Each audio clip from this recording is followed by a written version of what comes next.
All right. Hello, everybody. It's time again for the Black Belt Newscast. It is Friday, March 21st. I'm Cindy Fisher, publisher. I'm Todd Prater, staff writer. Now, this week I am coming to you guys from Chattanooga, Tennessee. I am here for the Rotary event because I am president of the Selma Rotary Club. Right. And actually, we're well represented by the Black Belt this week because the Demopolis president of Rotary is also here, Barb Myers. I've seen her several times. And the Montgomery Rotaries have some representation here, too. And so we are excited to come to you this week, me from Chattanooga, but Todd. I'm coming from my home base because I had wanted to be at our office, but downtown Selma is having quite a bit of road repair and resurfacing, and the roads they blocked off pushed everybody to park all around our office. There is literally no parking places for blocks and blocks. Well, that's It's fun. a good problem to have in one respect, but that's right. Okay. We'll be back next weekend. And we're excited about the paving project. Yes, we're so happy to get some of those part of their road. It's going to be wonderful. Yep, now we can just get the rest of the county. Yeah, they've got the funding from the Delta Redevelopment Authority, I believe. So yeah, it's a really great project we've talked about several times on here. So good thing for Selma, but a bad thing for our office. Yeah, at least for this week. Okay. So as I always like to say, our stories come to you from blackbeltnewsnetwork.com. So if you have want any more information about the stories that we're sharing, you can go to blackbeltnewsnetwork.com and that's where you get it. You also can get these headlines in your email box every single day for free by signing up for our newsletter that comes out at 3. And you go at blackbeltnewsnetwork.com. It'll ask you within the first 3 seconds, and it's free. Like I said, does not cost anything. But go to blackbeltnewsnetwork.com. You can also make a donation and help us out so that we can continue to be free. And send your news to news@blackbeltnewsnetwork.com. And that's how we're doing this as a community. We're working together to be a news agency because we can't be everywhere, but you guys can. So send us what's going on in your neighborhood, in your area of the Black Belt, and we will share it. And we have videos that we share with everybody. Whether it's on this every week on Fridays or whether it's on our social media channels. And you can also follow us at social media. We're on Facebook, Instagram, YouTube, TikTok. We're everywhere. You can also make a comment while we are live and let us know what you're thinking about these stories that we're talking about, or if you have questions, and we can answer you live. So wherever you're watching us right now, you can make a comment and it comes to me, and I will answer you. So, and you can also suggest stories and things that we need to cover for you. That's right. Do that. All right. So we have a lot of news this week. We got a lot of stuff this week. Oh, happy spring. I was really excited to see. I'm still in a sweater, but it's a pastel colored sweater because it is spring. Yay. Yeah, it started yesterday officially. Spring comes bad weather, especially in our area. Oh, Lord have mercy. Plantersville, we have already reported a lot about the tornado that came through Saturday night during the really bad storms that covered the entire state of Alabama. It was an EF3, the National Weather Service has said, and it killed 2 people. So Todd's going to give us an update. You just went back to check out the damage.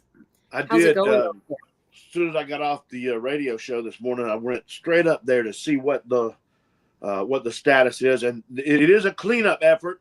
It's still going on. There were, of course, when I got up there, it was close to lunchtime. There weren't as many people working as usual, but you can still see, even through lunchtime, there are folks cleaning up, and that's the shop in the area of Mr. Dunk, who was, unfortunately, we lost him in the storm last week. This home right here, you see, we saw it last week. There was a lot more in the yard. A lot has been cleaned up. There's a tractor pulling some of the dirt, the tree limbs and whatnot. Right here is the site of the mobile home where a grandmother was unfortunately lost in the storm. This house across the street, they've actually, it's hard to tell, but there's been a lot of cleanup since last week. Right here, I do a complete 360 to kind of give you an idea. If you look at some of the video from last week, you'll notice there is some cleanup, but these things take so much time. You see all that stuff entwined in the woods and in the trees. It takes a lot to clean up after this kind of devastation, but they are working hard to do it. The Plantersville Baptist Church has kind of been the headquarters for the relief effort, and they've been keeping with water and food items for the folks that are not only displaced by the storm, but a lot for the volunteers and for the workers who are actually cleaning up after the storm. So if you have any donations of food, water, anything like that, the Plantersville Baptist Church is just about a mile down the road from where the tornado hit, and they would be glad to help out. But that, as you know, if you've been through a tornado area, if you have gone through this at all, you know that it's going to take quite a while for the place to get recovered and cleaned up. And it may always bear the scars. It may always bear the scars of that storm that hit. So we'll just have to keep our eyes on that and keep following it as it goes. That's right. And actually, there weren't as many storms as they had worried about, but they did say there would be some long ones, and that was what happened with this one. Luckily, in some ways, it was a less populated area. If that size, because the one that went through Selma in January 2023 was an EF2. So this was one step stronger than the one that hit Selma. So it could have done a lot more damage if it had gone through a more populated area. Well, like the EF2 did. The EF2 went right through the middle of Selma, which is highly populated compared to. But I mean, it doesn't make it any better. It is the silver lining that Sheriff Grantham was talking about last week, in that it did not hit a more populated area. It's bad that it hit it all, but. Yes. Okay. So let's move to Dallas County Schools. We had this story last week about the Dallas County Schools have been taken over by the city. The state. So they are under state takeover. That means that a state appointee is now the superintendent, is the administrator of the decision making. And it was mostly because they had determined that federal money, about $12 million overall, was spent improperly or received improperly, and that it could have to be paid back, which the district would be unable to do. So one of the things that we talked about, and this is kind of a benefit of having an experienced journalism staff here at the Black Belt News Network, we talked about what would the next discussion be if we were to talk about the possibility of the school being under state takeover. And one of the lead problems that they said was that enrollment is dropping, and it's also dropping at Selma City schools.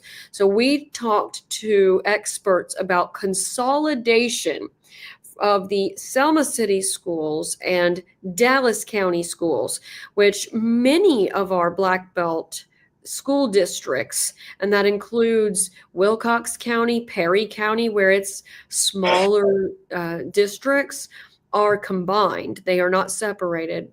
So with the exception of Selma and Demopolis, most of our counties are consolidated, and it allows them to work with the funds all together instead of being separated. So we actually talked to Johnny Moss, who's the president of the school board for Selma, who is speaking for himself, not for the school board, but had said that he actually thinks and has thought for 10 years that it would be a good idea for the two districts to merge. And that would be a better way to get good teachers and staffing, but also to use the money better. So it's an interesting discussion that we, as the Black Belt News Network Selma Sun, wanted to do, is to start a discussion about whether it would be a good idea to consolidate. So what do you guys think? We would love to hear from you on your thoughts about consolidating the school district of Dallas and Selma.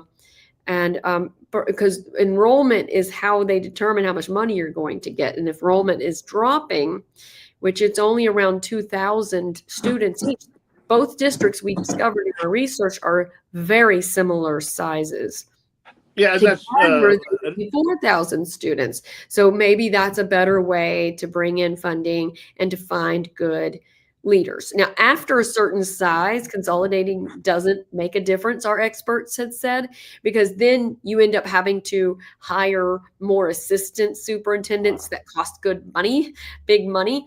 So right. there is a sweet spot there for consolidated school districts, and the size 4,000 and under is that sweet spot, which is where our schools would be if they were together. So it's food for thought for our community, and we wanted to bring that thought to you as the Black Belt News Network. Good stuff to think about. Interesting. It is, and we're going to keep considering this because maybe it is the right time. Dallas County Schools will be under state intervention for 2 years. The school board will not be allowed to choose a superintendent during that time. Perhaps that is the time to be thinking about the consolidation. All right. We're going to go into some crime talk. There was a shooting in Selma. We just got the information not just minutes ago. Tell us more about this shooting in Selma.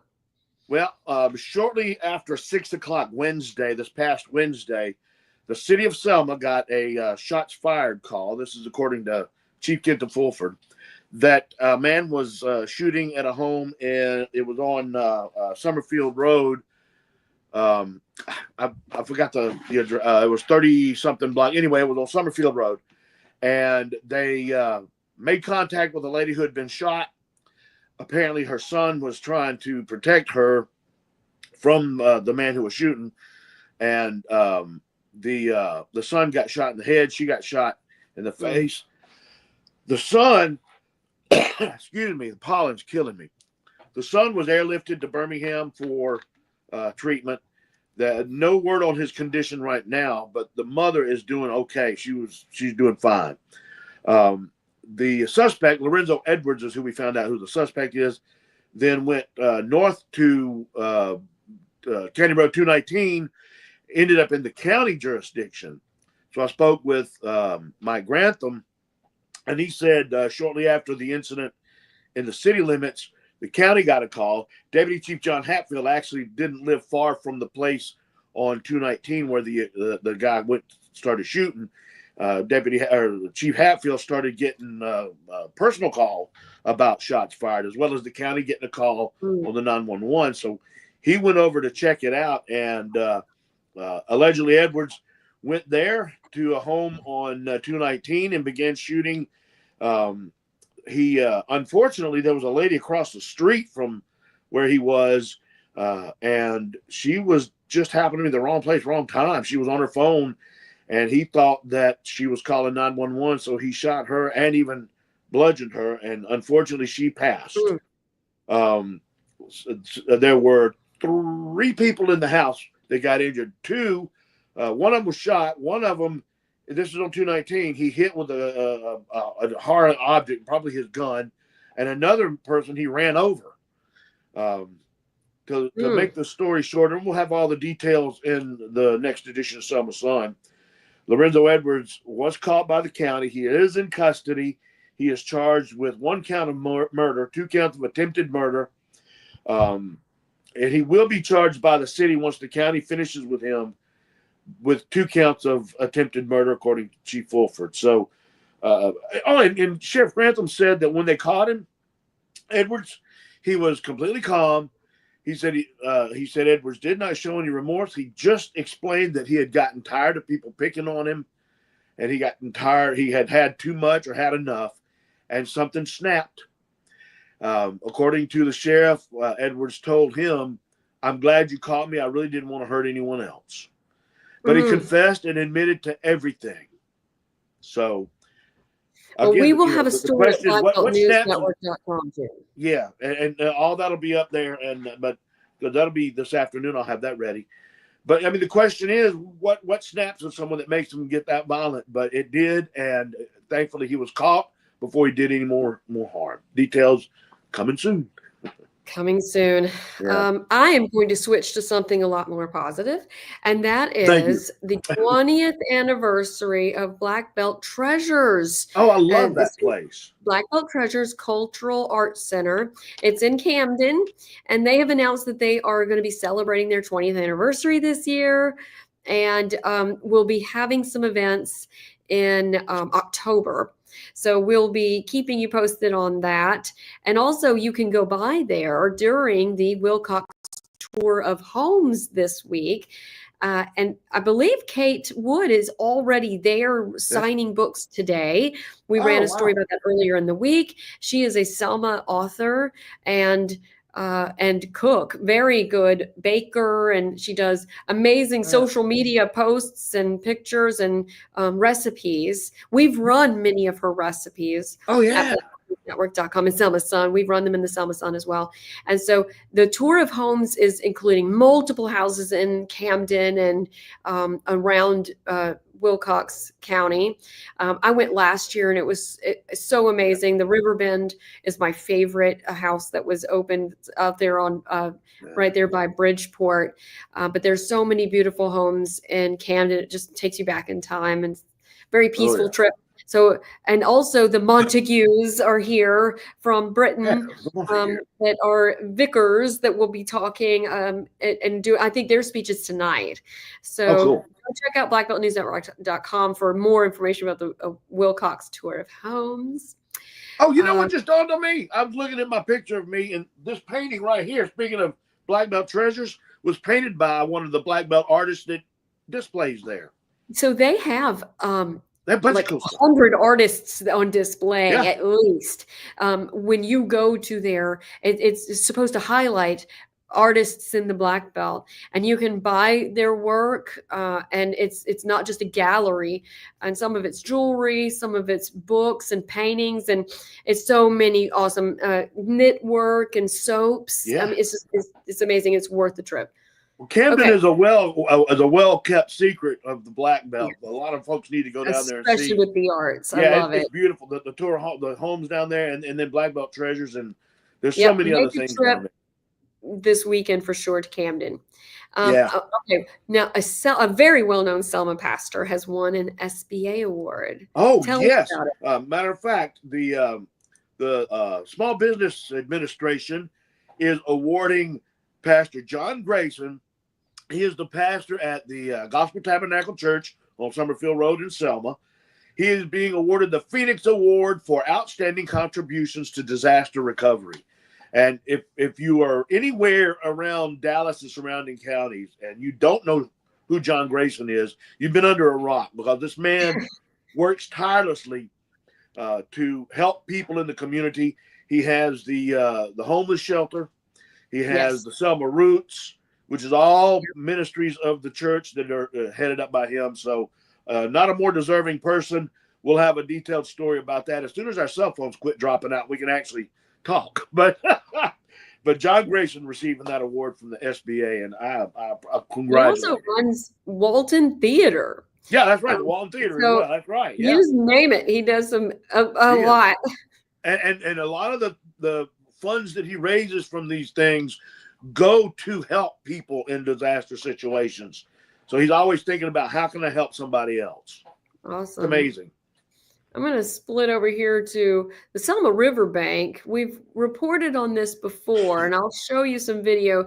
This is at the riverbank on the east side of Edmund Pettus Bridge. Yeah. This is when they announced they were complete with the riverbank repairs on that side, which was a multi-million-dollar project included with the Army Corps of Engineers. And the idea is stabilizing the riverbank. So now they have moved over to the other side of Edmund Pettus Bridge, still on this side of the river. And so it's going to be underneath like the STJ building, or the former STJ building, and then the National Voters Museum. So back there, they're going to be doing something just like this, and you can see what it's going to look like. And they're going to be adding land to it. So our coverage, which you'll find in the print edition of Selma Sun, I don't think it's been put up online yet at Black Belt News Network, but the idea is that they are going to be asking landowners to give them permission to come on that property to scope it out and make their preparation. But it's a win-win because they will actually get additional land as they add to the riverbank. Yeah. So and their business and building won't fall into the Alabama River. So there's a benefit there. Which would be a bad thing. And right. Part of the problem is that much of that riverbank around Selma is on the outside of a curve in the river, which the water moves more quickly and it tends to erode more quickly. And it's just taking that land away.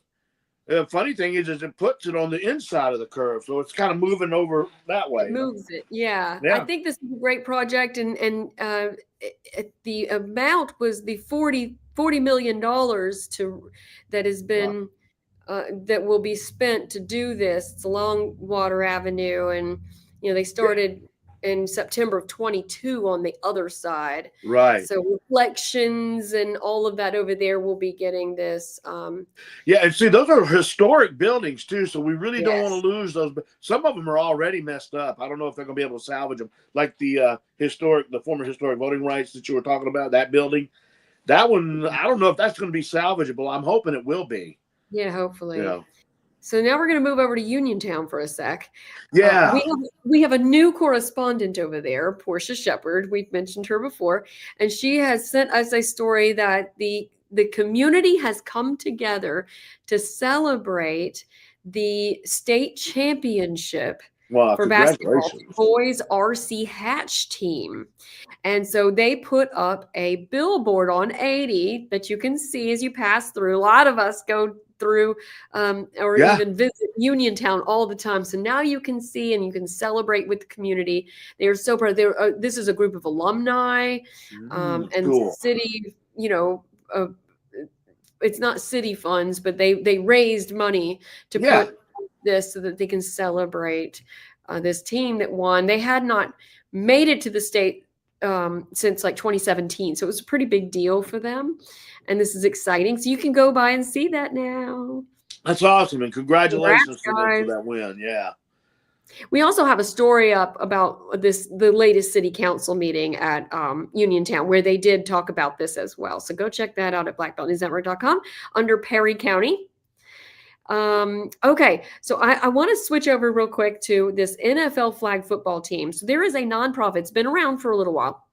And the founder of this nonprofit, Rolling Youth, has signed up with NFL flag football to have a team. And it's a youth team. It's boys and girls. I believe the age is 13 or 14 to 18, in that range. So let's listen to Eric Williams talking about his plans for this team. Yeah, we're a mentor program. We mentor young men between the ages of 12 and 19. We give them etiquette, career builders, and social skills. One of the reasons why Rolling Youth was founded was because we wanted to get those same skills to students, because I was introduced to that same thing. And if you can, come out and help us out any way possible. We're looking for mentors to help the young men over the community. Wow. So that's what the group is. And I do appreciate, this is from Valencia Benjamin, one of our community correspondents, who sent us that. And the story, I think it's up because they've got only another week that you can sign up to have your kids. And one of the things that he also has said is that he wants to help get the kids off the streets, giving them something to do. Right. And being active in a flag football team would be amazing. I know the girls flag football at the different schools has been doing very well. Right. And they compete more in the fall. But this is a youth league.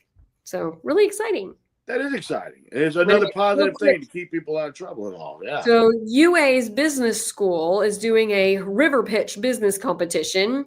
And just reminding everybody, it's next Thursday. I think you can still apply to. I think you still have time to apply. Give your best pitch for what you would like to do with your business or what you're already doing and want to grow. In 3 minutes. You got 3 minutes to do it. So you don't have to have a business plan or anything fancy. Just go in and do it. And then they'll give you some advice from that point. And money. You can win startup funds that will help get your business going. $1,000. I also want to mention, let me grab. So there's also an event today. And this one is this is Empowerment Elite, and this is FD Reese Foundation. And they're meeting today. This is their guest speaker. And they're going to be talking about, so let me add this one over here. There's a town hall meeting at 4:30 today, and they're going to be talking about key issues, initiatives in the community to try to engage everybody talking. And this is Dr. Umar Johnson. That's who I was showing right there. I tell you, the first time I saw it, I thought it was Mr. T. At first, he is not. He's a really well-known leader. So you've got, stop by FD Reese, or actually stop by. It's Ebenezer Missionary Baptist for that town hall. I think it's great discussion. It's good to be involved in a discussion. Yeah. Let's see. I got more news out of Perry County. A couple of things. Yeah, let me know what's going on in Perry County. All right, in Perry County, we had one of the county commissioners was Anthony Long was arrested he was in public fighting, and anyway, allegedly got injured while was in custody of the Marion Police Department, and consequently. Albert Turner Jr. has posted that he will now not allow Marion to house prisoners in the county jail. According to Mayor Dexter Hinton, they're going to have the attorneys check that because he doesn't believe that the county commission chair can just stop a contract like that. But according to him, disorderly conduct. I don't know why I had a senior moment there. I'm sorry. I should never have turned 60. But that Anthony Long was, legally and properly arrested, and he doesn't want to make a big deal out of that. He says, I don't want to smear anybody's name. The issue is housing the prisoners, and that will be checked by their attorneys. So there's an ongoing story we're going to have to follow. Also, in Marion, for the first time in, according to the mayor, 15 years, there's going to be a big city fair at the Ralph Engel Arena, April 3rd through 6th, 5 p.m. daily until late on into the evening. There's going to be rides. There'll be all kind of food. There is vendors. They got vendors there. There's going to be all kind of fun stuff going on. So I'm going to have more details on that as well. But just put it on your calendar, April 3 through 6 at the Ralph Engel Arena. Going to be a big citywide fair in Marion, right. So that'll be fun. I can't wait to go to that. I like that kind of stuff. I always like to take the time to thank our sponsors. Thank you, Mr. Miller. Yes. Give a thoughtful final gift to your family. Do a pre-planning with an advisor. Give them a call, 334-874-9081. And you can pre-plan your funeral. It's a gift that you can give to your family. Yeah, that's so cool. That's a good idea. Also, we take donations. So we do not charge. We have no paywall for all of our content. We want it to be free and accessible for everyone. But in order to do that, it would really help to have some donations so that we can continue to provide this kind of news to an area that I know if we weren't here, who else would be covering? Online, right. Especially. So we're the only ones that's doing the newscast like this or doing the stuff online. Actually, we're the only people in the state of Alabama doing this. Yeah, we're trekking in new territory. Yes, we like being innovative, even though we don't always know what we're doing.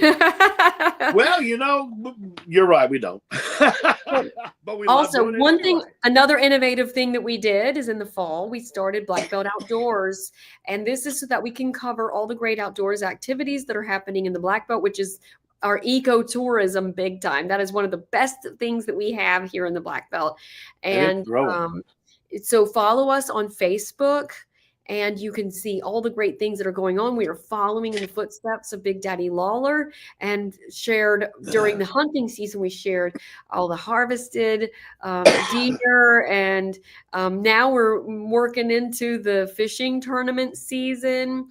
So share your, yes, outdoors at blackbeltnewsnetwork.com is where you can send your outdoors coverage.